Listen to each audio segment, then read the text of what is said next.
श्री कृष्ण कहते हैं कि जब हम खुद से ज़्यादा औरों के ऊपर अपनी निर्भरता बढ़ाते हैं तो अपने आप कमज़ोर होते चले जाते हैं। जब हम अपने से सुखी इंसान को देखते हैं और ये सोचते हैं कि काश मैं भी इसकी तरह ही सुखी होता, तो हम बेहद कमज़ोर होने लगते हैं। जब हम किसी भी हालात जो खासकर हमारे नियंत्रण में है ही नहीं पर गुस्सा और चिंता करने लगते हैं तो और भी अधिक कमज़ोर होने लगते हैं। जब हम हर जगह किसी भी तरह से जीतना ही चाहते हैं, फिर चाहे हम गलत ही क्यों ना हो, तो वास्तविक रूप से हम ज़्यादा कमज़ोर होने लगते हैं। क्या कारण है? बुरी आदतें बहुत ही जल्दी हम पर हावी हो जाती है, जबकि अच्छी आदतों का पालन करने में हमें लंबा समय लग जाता है। ये समझने के लिए आपको जानना होगा कि हमारा मन चीज़ों को दो तरीक़ों से वर्गीकृत करता है, तकलीफ़ और आनंद। मन तकलीफ़ या कहें दुख से भागता है और आनंद यानी सुख के प्रति आसक्त रहता है। बुरी आदतें शुरू में आनंद अवश्य देती है, जैसे शराब पीना आदि, परंतु लंबे समय तक नहीं। अब मन ये जानता भी है, परंतु ये हमेशा तत्काल सुख की ओर भागता है। अच्छी आदतों को मन तकलीफ़ से जोड़ देता है, जैसे कि सुबह की सैर। मन कहता है सुबह जल्दी उठना बहुत तकलीफ़ है और कुछ न कुछ बहाना ढूंढ लेता है। इस तकलीफ़ से बचने के लिए ये एकमात्र सोच है। अच्छी आदतों में सख्त नियम होते हैं, पर मन चंचल रहता है। लेकिन जब धीरे धीरे अपने कर्म पर चलते रहेंगे और उस अच्छी आदत को आनंद से जोड़कर देखेंगे, तो वो अच्छी आदत आपको शीघ्र पड़ जाएगी। बुरी आदतें इसलिए हावी हो जाती है क्योंकि मन उसे आनंद के साथ जोड़कर देखता है, और अच्छी आदतों में लंबे समय लग जाते हैं क्योंकि मन इसे कष्ट से जोड़कर देखता है। नीचे गिरने में कोई ताकत नहीं लगती है।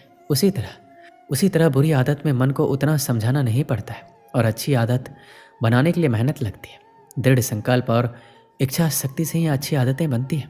अच्छी आदत लगती नहीं, बनानी पड़ती है, और बुरी आदत बनानी नहीं पड़ती, लग जाती है। कोई भी नशा करने वाला व्यक्ति खुद से नशा नहीं करता है, वह सगे संबंधी की बातों में आकर ही वह नशा करना सीखता है। नशा करने वाले साथी इसलिए ही बनाते हैं क्योंकि वो जानते हैं कि वो जो कर रहे हैं गलत कर रहे हैं, लेकिन जब साथियों के साथ करते हैं तो उन्हें गलत करने जैसी बात महसूस नहीं होती है। इसलिए यह आप पर निर्भर करती है कि आप अच्छे संगत में रहना चाहते हैं या नहीं, क्योंकि गिरने में या लुढ़कने में ताकत नहीं लगानी पड़ती है, पर ऊपर उठने में या चढ़ने में ताकत लगती है। आपकी आदतें आपका व्यवहार बनाती है और आपका व्यवहार आपका चरित्र। इसलिए जैसी आदतें होंगी वैसे ही आप होते जाएंगे। इंसान अपने आदतों का गुलाम होता है। व्यक्ति का आदत ही उसे अच्छा या खराब बनाता है। इसलिए अगर बुरी आदतें वक्त पर ना बदली जाए तो वो आदतें आपका वक्त बदल देती है। पर जो व्यक्ति अपनी बुरी आदतें बदल लेता है वो अवश्य अपने कल को भी बदल लेगा। और जिसने अपनी आदतें नहीं बदली तो उसके साथ कल भी वही होगा जो आज तक होता आया है। किसी भी चीज़ का तब तक कोई मतलब नहीं होता जब तक आप उसे कोई अर्थ नहीं देते। इसलिए मैं ये नहीं कहता कि कोई चीज़ गलत है या बुरी है, वह लोगों का नज़रिया होता है उस काम के प्रति जिसे लोग गलत समझते हैं।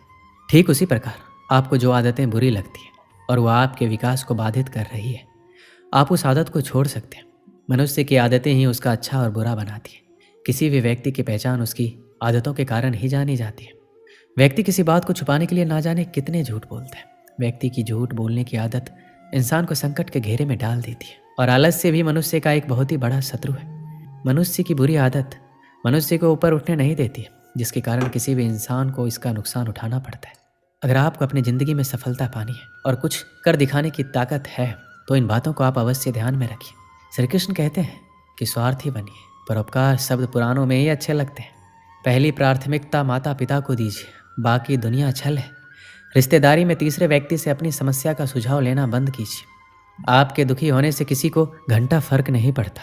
हंसते रहिए, हर किसी को खुश नहीं रखा जा सकता। भगवान बनने का प्रयास मत कीजिए, मेहनत कीजिए। पैसा सब कुछ नहीं होता, लेकिन बहुत कुछ होता है। आप जो भी लक्ष्य चुनते हैं उसके प्रति दृढ़ रहें। हर किसी के जीवन में अपने लक्ष्य होते हैं। जब वो इसे प्राप्त करते हैं तो वो पूर्ण महसूस करते हैं। इस दुनिया में हर कोई जो सफल है अपने लक्ष्यों को प्राप्त कर चुका है। उनके पास अपने लक्ष्यों के लिए दृढ़ संकल्प और समर्पण था। आपके पास अपने लक्ष्यों के लिए भी यही होना चाहिए। कुछ योग्य लक्ष्य चुनें, कुछ योग्य लक्ष्य रखें, बेकार की बातों से विचलित ना होएं। आज की प्रेरक कहानी इस सीख पर आधारित है कि जीवन में संगति का असर बहुत ही ज़्यादा होता है। ऐसे में हर किसी को अपनी संगति सोच समझकर चुननी चाहिए। एक बार एक राजा शिकार पर निकले। उनके साथ उनका काफिला भी मौजूद था। शिकार को ढूंढते हुए राजा और उसका काफिला जंगल से गुजर रहा था। लेकिन उन्हें दूर दूर तक कोई शिकार नज़र नहीं आ रहा था। राजा अपने काफिले के साथ धीरे धीरे जंगल के अंदर प्रवेश कर रहा था। जैसे ही वो कुछ और अंदर गया, उन्हें एक छिपने की जगह दिखाई दी, लेकिन वो जगह डाकुओं के छिपने की थी। जब वो उस गुफा के पास पहुंचे तो एक तोता बोला, पकड़ो पकड़ो, एक राजा आ रहा है जिसके पास बहुत ही सारा सामान है, जल्दी आओ और लूट लो सब। तोते की आवाज़ सुनकर डाकुओं ने राजा की तरफ भागना शुरू किया। जैसे ही राजा और इसके अपनी तरफ आते देखा तो वो भाग खड़े हुए। भागते भागते वो कोसों दूर निकल गए। काफ़ी दूर आने के बाद उन्हें एक बड़ा सा पेड़ दिखाई दिया। वो सभी उस पेड़ के पास चले गए। जब वो सभी पेड़ के पास पहुंचे तो वहाँ एक तोता बैठा था। वो तोता बोला, आओ राजन, हमारे साधु महात्मा की कुटी में आपका स्वागत है। आइए पानी पीजिए और आराम कर लीजिए। इस तोते की यह बात सुनकर राजा बेहद हैरान हो गया। उसने सोचा कि एक ही जाति के दो प्राणियों का व्यवहार इतना अलग कैसे। राजा बेहद ही असमंजस में पड़ गया। उसने तोते की बात सुनी और अंदर कुटिया में चला गया। वहाँ बैठे साधु महात्मा को प्रणाम करके उन्होंने पूरी बात बताई। उन्होंने पूछा, ऋषिवर, इन दोनों तोतों के व्यवहार में आखिर इतना अंतर क्यों है? साधु ने पूरी बात सुनी और राजा से कहा, ये कुछ नहीं राजन, बस संगति का असर है। जो तोता डाकुओं के साथ रहता है उसकी भाषा और व्यवहार भी डाकुओं जैसा हो गया है। वहीं जो तोता यहाँ रहता है उसका व्यवहार आदरणीय है, अर्थात जो जिस वातावरण में रहता है वो वैसा ही बन जाता है। ऐसे में व्यक्ति को हमेशा ही अपनी संगति को सोच समझ कर चुनना चाहिए। दोस्तों, इस वीडियो में बस इतना ही। मिलते हैं अगली वीडियो में। अपना ख्याल रखिएगा। जय श्री कृष्ण।